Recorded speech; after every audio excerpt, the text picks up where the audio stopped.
Buenos días. En la clase de hoy vamos a desarrollar o vamos a hablar un poco sobre cómo es la forma en que la transcripción musical se ha ido incorporando en una forma de registro de, musical del ser humano.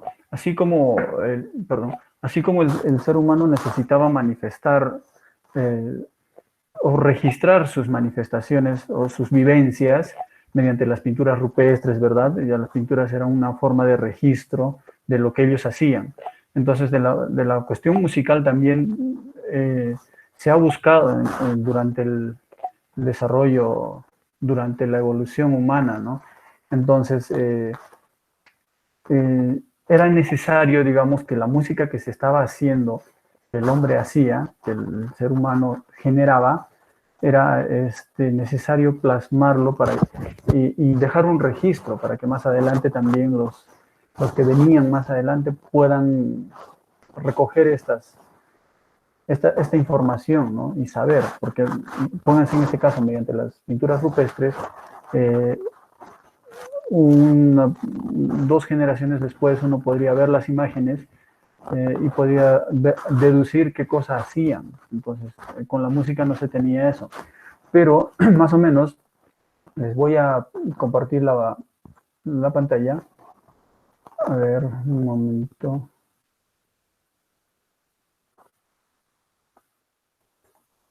Listo. Entonces, eso era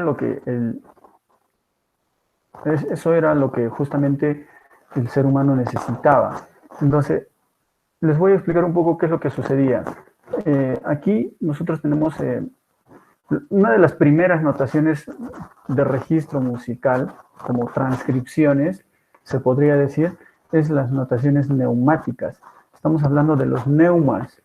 Y esto, más o menos, se ha empleado entre el siglo XIX aproximadamente.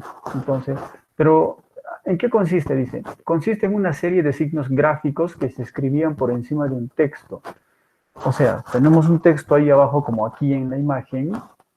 Voy a presentar todo. Tenemos un texto aquí. Entonces, encima de ello, aquí hay textos, encima de ellos se hacían esta simbología, ¿no? Se escribían. Entonces, ¿pero qué nos dice? Sin especificar el ritmo. Ese era un problema, ¿no? Que no presentaban uno o varios sonidos y no especificaban el ritmo. Las gráficas especifican el número de sonidos nada más, ¿no? El modo en que se articulan entre sí, así como la situación tonal, melódica de los sonidos relativa e imprecisa dentro de una escala. Consiste en uno de los primeros intentos sistemáticos de notación musical. O sea, la notación a base de neumas no es necesariamente una notación ya establecida porque carece de muchas cosas, ¿no? Como el ritmo, como lo menciona. Sin embargo, mediante esto ya se podía tener cierta noción. Pero ¿qué sucede? Veamos las diapositivas más adelante. Dice, este tipo de escritura musical está más cerca de ser una ayuda mnemotécnica que un sistema musical propiamente dicho. ¿Qué significa eso? O sea, que está más cerca, digamos, de ser una herramienta para recordar que un lenguaje como tal, ¿no? Dice, puesto que los textos de neumas no podían ser descifrados si no se conocía la melodía previamente. O sea, por mucho que yo tuviese aquí la simbología de los neumas debajo de cada letra, eh, cualquier persona no podía leerlo si no conocía previamente la melodía. Entonces, este era una deficiencia o un defecto que tenía los neumas. Su origen de esta, su origen está en la indicación de los acentos graves y agudos de las palabras latinas sobre el texto, formando los llamados neumas que representaban muy imperfectamente los giros melódicos de una pieza musical. En la notación neumática, el tempo y el ritmo, el, perdón, pues aquí, el tempo y el ritmo dependen del texto y no se anotan. Entonces se dan cuenta que los neumas, al ser un primer intento de, como les digo, al ser un primer intento de, de lenguaje, de comunicación, carecía de algunos elementos que más adelante se van presentando. Entonces, ¿qué es lo que sucede más adelante? Más adelante, bueno, esto para aclararles un poco, junto con los neumas, posteriormente también se van utilizando los armenios. ¿Y qué cosas son los armenios? Los armenios son algo muy similar a los neumas, son algo muy parecido porque se van utilizando simbología también, pero de la misma forma carece de muchas cosas. Entonces, toda esta cuestión no las vamos a ahorrar y la vamos a suprimir porque seguramente eso lo han repasado en historia de la música. Entonces nos vamos a ir a la parte de la figura musical. Dice, a finales del siglo XII, los compositores de la escuela de Notre Dame desarrollaron por primera vez desde la Grecia antigua una notación que indica la duración de las notas, que se aplicó en toda la música polifónica hasta bien entrado el siglo XIII. Pero ¿cuál era la característica de esto? Dice, en lugar de emplear la forma de las notas para indicar su duración relativa, emplearon combinaciones de grupos de notas, llamados ligaduras, para indicar patrones de longa, o sea, nota larga, o breve, de nota corta, que existían, en este caso existían 6 patrones básicos, y los patrones básicos son estas de aquí, la que pueden ver, estas 6. Este es un patrón, 2, 3, 4, 5, 6. Estos 6 patrones básicos eran los que más se utilizaba, eran recurrentemente, digamos, como su forma de comunicación.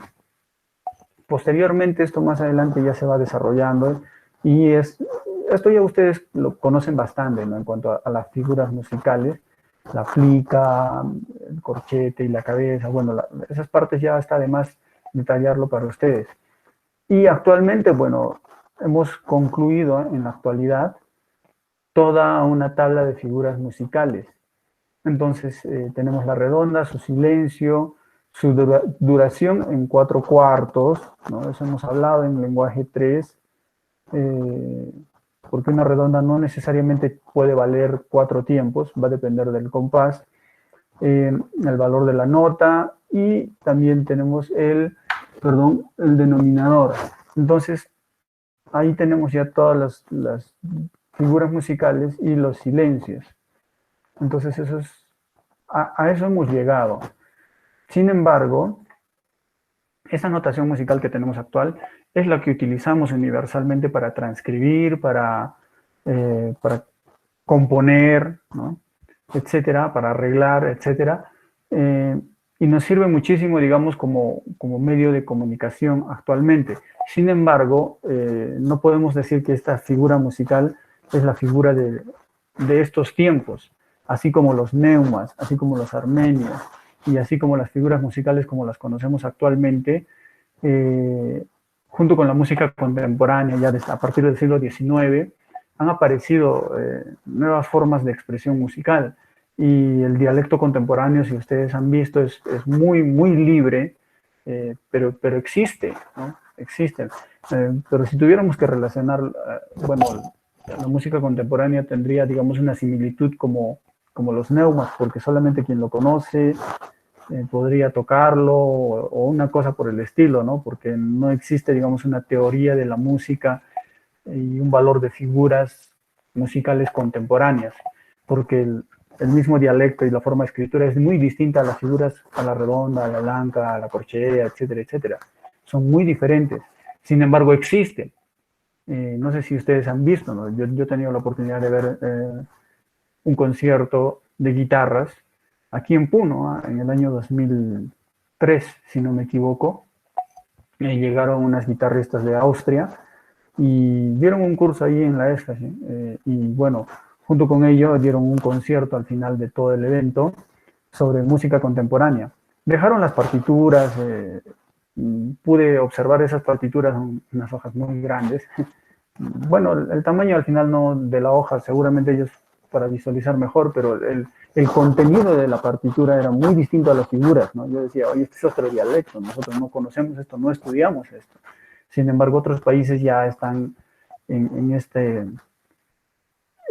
este mundo de escritura, ¿no? Y si tuviesen que transcribir música contemporánea, de pronto para ellos utilizar la redonda, la blanca, sería un poco arcaico, ¿no? Como que nosotros quisiéramos transcribir una cumbia o una salsa, un merengue con neumas. Entonces, no tiene sentido, ¿no? Pero eso es lo que está sucediendo, ¿no? La música siempre está en constante cambio. Conocemos las figuras musicales, conocemos una afinación, pero sencillamente no es algo que tenga que prevalecer y ese es, digamos, el tope y a eso se ha llegado y ahí no se va a mover, sino es que apareció la música contemporánea junto con un nuevo dialecto. Incluso hoy por hoy también se están discutiendo muchísimo el detalle o el punto de las afinaciones, ¿no? Se podía haber afinado en 435 o 436 o 442, etcétera. O sea, en cualquier número se podía haber afinado. Pero ¿por qué en 440? Porque ha sido un consenso, ¿no? Ha sido una forma de llegar a un acuerdo para universalizar la afinación. Bueno, ese es otro tema. Entonces, eso es lo que sucede con el dialecto y el lenguaje para que el músico pueda, digamos, plasmar, dicho sea de paso, su música en papeles, en registro, en transcripciones. Y las transcripciones han pasado por muchas etapas, porque en un tiempo las transcripciones también se consideraban a los arreglos, etcétera. Pero hoy por hoy, digamos, el curso está centrado netamente en cómo nosotros podemos, de un audio que tenemos, poder plasmarlo en hojas. Y déjenme decirles una cosa, para muchos se les hace complicado el poder transcribir todo lo que les he hablado a manera de introducción. ¿Y qué es lo que sucede en la transcripción? Para muchos se nos hace difícil transcribir, sin embargo podemos leer. Yo he escuchado a músicos decir, no, eso de transcribir, me demoro mucho, mejor cómprenlo, copian, cómprenlo, ¿no? O descárguenlo del internet. Bueno, el internet hoy en día facilita muchísimo el trabajo al músico, pero lo que no se da cuenta el músico es que si lee, transcribe. No podría ser al revés. O sea, si nosotros leemos partituras, ¿por qué no podríamos transcribir partituras? ¿Se dan cuenta? Es algo lógico, ¿no? Deberíamos de poder, perdón, disculpen, esto quiero mover la pantalla un poco. ¿Ya? Entonces, si nosotros leemos partituras, deberíamos de poder transcribir tranquilamente. El problema es que nos hacemos un mundo y pensamos que es una cosa complicada. Cuando escuchamos un merengue, escuchamos algo o notas muy rápidas y sentimos que, ¿cómo escribir eso, no? Y si ustedes revisan las partituras de los merengues, son negras, ¿no? En su mayoría son negras, no hay otras figuras musicales, no hay más que negras. Entonces hay algo que nosotros tenemos que darnos cuenta, ¿no? Que la música está muy enlazada con la lectura y la transcripción. Entonces, a estas alturas, la mayoría de ustedes ya debe tener una transcripción, una lectura musical estable. De pronto algunos tienen mayor habilidad y leen a primera vista, algunos de repente demoran un poco, pero leen. Entonces, si leen, si entienden los valores de las figuras, cuánto vale una redonda, lo que vale una negra, sus silencios, si entienden los tiempos. Recuerdan yo cuando hemos llevado, si no me equivoco, hemos llevado el lenguaje 3 con ustedes. Recuerdan que les decía que era importante marcar bien el compás y esto para una cuestión de transcripción, y justamente eso es lo que vamos a hacer ahora. Entonces, ya entrando al punto de la transcripción, lo primero que tenemos que tener en cuenta es una cosa muy sencilla, identificar, para nosotros es muy importante para la transcripción. El primer paso para la transcripción es identificar el compás de la canción, la melodía que se va a transcribir. El compás es muy importante. Tú no puedes atreverte a transcribir sin antes haber identificado en qué compás está, ¿no? Entonces, a manera, digamos, ¿cómo se podría decir? A manera de tradición, hay ciertos estilos que siempre van a llevar un compás y nunca varían, eh, pero algunas pueden variar. ¿Qué quiero decir con eso? Bueno, en nuestro folclore, por ejemplo, hay ciertas melodías o ciertos estilos musicales que nunca van a variar sus compases. Entonces, ya no hay necesidad de identificarlos, ¿no? Pero si fue, por ejemplo, una morenada, si para nosotros que vivimos el entorno de estos estilos musicales, especialmente los músicos, al toque sabemos sin tener que escuchar una canción en morenada, ni una morenada podemos escuchar, pero al toque podemos decir, está en dos cuartos, perdón, dos cuartos, está en dos cuartos, ¿no? No necesitas escuchar la canción para decir que está en dos cuartos porque es un estilo que tú conoces, vives con el estilo, ¿verdad? Pero si viene no sé, pues un europeo que nunca ha escuchado morenada, entonces no significa que no va a poder transcribirlo, ¿no? Si sabe transcribir, lo va a transcribir al toque. Lo primero que va a tener que hacer es escuchar la canción, identificar los compases, perdón, identificar el compás y sus tiempos, porque eso es una forma de identificar el compás, sus tiempos, y listo, él va a concluir que está en dos cuartos, o de repente lo pueda confundir con dos medios, ¿no? Pero siempre va, si es dos cuartos o dos medios, siempre va a aterrizar en que es un compás binario, ¿verdad? Entonces, pero nosotros sabemos que es en dos cuartos. Y ya escribimos. Pero a veces estamos tan encerrados, digamos, que una morenada tiene que ser en dos cuartos, que, que existen morenadas que tienen compases irregulares. Y si uno no sabe percibir los tiempos fuertes y los tiempos débiles, eh, puede cometer errores. Hay morenadas que están en dos cuartos, dos cuartos, dos cuartos. Por ahí aparece un compás que está en un cuarto, solamente un compás, ¿no? Así como el guaño pandillero. E inmediatamente regresa a dos cuartos. Entonces, para ello uno tiene que ser muy perceptivo. Bueno, tú ya agarras tu hoja dos cuartos, estás transcribiendo, pero te tocas con ese compás y dices, no, este compás creo que es irregular. A ver, identificas un cuarto. Ah, ya, solamente es eso. Y continúas en dos cuartos. Entonces es importante que nosotros identifiquemos los compases, perdón, del compás, su tiempo fuerte y su tiempo débil. O si tuviese tiempo fuerte y tiempos débiles. Entonces, nosotros conocemos eso, ¿no? También sabemos por teoría, así rápidamente, por experiencia, por vivencias, que la diablada está en 6/8, ¿no? Entonces, con nuestro folclore va a ser muy sencillo que nosotros podamos identificar sus compases. Pero, ¿qué va a pasar con estilos que no son nuestros? Tenemos que escuchar las canciones y mediante ellas identificar en qué compás están. Nosotros, por ejemplo, por cultura, nuestro país no es un país que digamos por tradición y parte de nuestro folclore sea la salsa y el merengue, pero nuestro país ha asociado bastante la salsa y el merengue en nuestro desarrollo cultural. No es parte de nuestra cultura, pero sin embargo vivimos con esa música. Entonces, ¿qué sucede? ¿Qué conocemos las canciones? Yo no conozco un músico que no haya tocado una salsa o un merengue. Entonces, basta que hayan tocado, ya pueden saber en qué compás está. Una salsa y un merengue, ambos, siempre va a estar en un compás partido, dos medios, siempre. Pero hay que ser muy perceptivos por si hubiese por ahí una cuestión de un cuarto o algo sucediera, ¿verdad? Entonces, eso es lo que pasa, ¿no? Hay ciertos estilos que no son parte de nuestra cultura, sin embargo, las conocemos.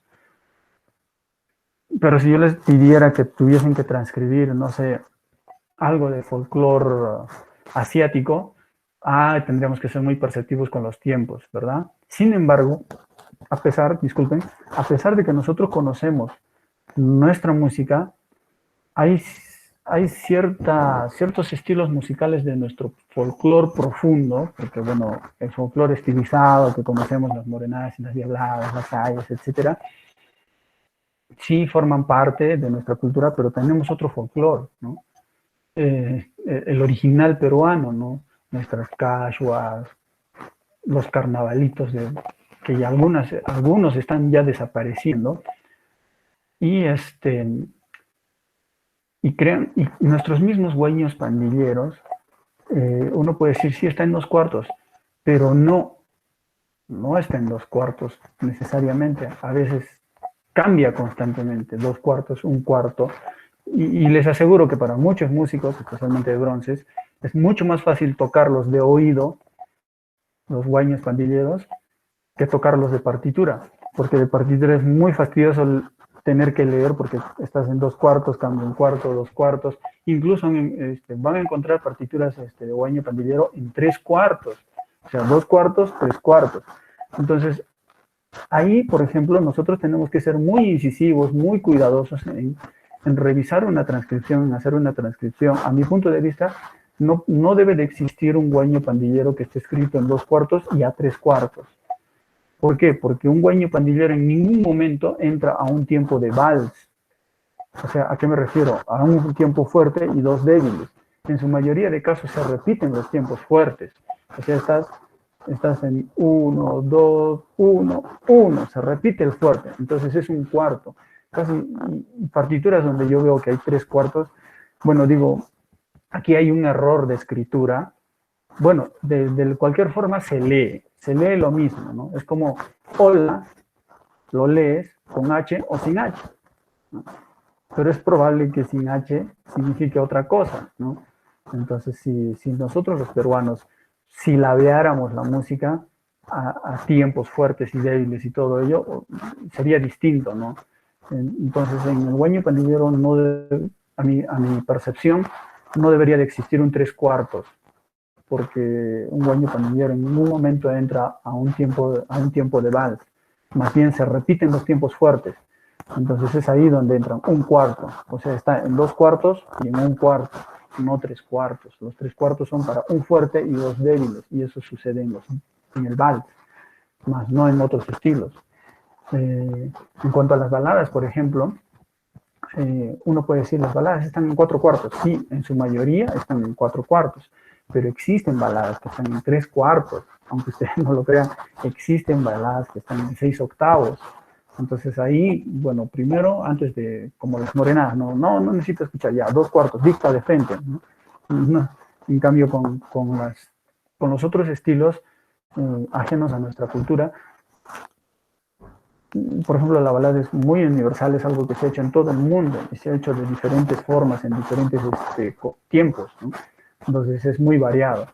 Eh, y así, ¿no? Los estilos musicales van variando junto con sus variaciones de esencia, van variando los compases. Entonces, una de las cosas más importantes que uno tiene que tener en cuenta siempre es el hecho de identificar el compás. ¿En qué compás está la canción? Eso es lo primero. Y créanme que no es una cosa difícil de hacer, ¿no? Es algo sencillo, uno tiene que solamente escuchar, acostumbrarse un poco a identificar los compases o los tiempos fuertes y los tiempos débiles, y listo, rápidamente uno va a poder decir, bueno, esto ya está en este compás. Ya, siguiente, ¿no? Eh, entonces, ese detalle nosotros tenemos que tener en cuenta. De repente para algunos de ustedes esto, lo que les estoy hablando, es algo sencillo y de repente ya transcribe. Si ya transcribe, qué bueno. Qué bueno, entonces lo que hay que hacer, digamos, es de repente su transcripción es muy lenta, entonces hay que ver de qué forma podemos hacer la transcripción más rápida. Y esto es lo que les había hablado yo en la primera clase, o perdón, hace 2 semestres, si no me equivoco, en el curso de lenguaje, los tiempos, ¿no? Y la forma de marcar. Si tú marcas a pulso, te vas a demorar. Si tienes que escribir una redonda, te vas a demorar porque estás contando cuántos tiempos es. En cambio los que marquen a compás completo, Prolongado, listo, redondo, siguiente compás. En un momento te pierdes, ¿no? Tu transcripción es fluida. Ahora, no se trata de escribir rápido y botar el papel, ¿no? Siguiente, siguiente, siguiente. No se trata de eso, sino se trata de ahorrar tiempo. Alguna vez yo escuché a un profesor, bueno, en el colegio decía, no, yo no me gusta transcribir porque quita tiempo, ¿no? Es para perder el tiempo. Entonces, mejor lo compro, ¿no? Está llegando un técnico de la policía y está trayendo marcas. Entonces, es quita tiempo porque el método que utiliza de repente no es bueno, no es eficiente, ¿no? Se ha ido por el camino más largo. Y bueno, aquí no existen atajos, pero existe lo que es correcto, ¿no? Y si tú marcas compás de manera correcta, lo vas a hacer rápido, ¿no? Transcribir una canción no debería de ser un castigo, en realidad es algo que todos deberíamos de hacer, ¿no? Eh, ¿Quién de ustedes no tiene de repente una composición? Yo estoy seguro que muchos de ustedes tienen una composición ya de repente en audio, ¿no? Agarró su guitarra y se grabó en el celular, no lo sé. Pero como músicos no deberíamos de tenerlos en audios, deberíamos de tenerlos en partituras. Y para ello existen los programas, ¿no? Como el Sibelius, el Finally, el Encore, etcétera. Hay muchos programas musicales para plasmar nuestras composiciones.